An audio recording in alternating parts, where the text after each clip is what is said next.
తెలంగాణలో వర్షాలు రైతులకు కన్నీళ్లు మిగులుస్తున్నాయని సర్వత్రా ఆందోళన వ్యక్తమవుతుంది. భద్రాద్రి కొత్తగూడెం జిల్లా అశ్వారావుపేట నియోజకవర్గ వ్యాప్తంగా ఈదురు గాలులతో కూడిన భారీ వర్షం పడింది. దీంతో మామిడి రైతులకు అపార నష్టం మిగిల్చింది. తెల్లవారుజాము నుంచి వేగంగా ఈదురు గాలులు వీయడంతో కోత దశకు వచ్చిన మామిడికాయలు రాలిపోయాయి. రైతులు మామిడి తోటల సాగు కోసం లక్షలాది రూపాయలు పెట్టుబడి పెట్టారు. తీరా కాయలు చేతికొచ్చే సమయానికి అకాల వర్షం దెబ్బకు రైతులు తీవ్రంగా నష్టపోయారు. వ్యవసాయ శాఖ స్పందించి తమకు నష్టపరిహారం ఇవ్వాలని రైతులు వేడుకుంటున్నారు.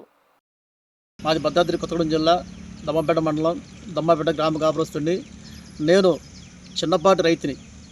కనీసం ఒక 5 ఎకరాలు కొనుక్కునే స్తోమత కూడా లేదు. కాబట్టి ఒక 5 ఎకరాలు అప్పు సప్పు చేసి 2 లక్షలు పెట్టి కొనుక్కున్నాను. దీనికి పెట్టుబడి క్లోరో కానీ బావిస్టాన్ కానీ బుల్లెట్ కానీ ఇలా మందులు కొట్టుకుంటూ 2 లక్షల రూపాయల వరకు ఈ మందులు కొట్టాను. కనీసం దిగుబడి కూడా లేదు. ఉన్న దిగుబడి కూడా నేలపాలైపోయింది. కాబట్టి ఇవాళ నా పరిస్థితి చెట్టుకి 200-300 కాయలు కాడికి 2 టన్నుల రూపాయల కాయలు రాలిపోయినాయి. 2 లక్షల రూపాయల వరకు నాకు నష్టం వచ్చింది. దీన్ని స్పందించి మన ప్రభుత్వం ఏదైనా ఒక సహాయ సహకారాలు ఇస్తానని చెప్పి కోరుకుంటున్నాం.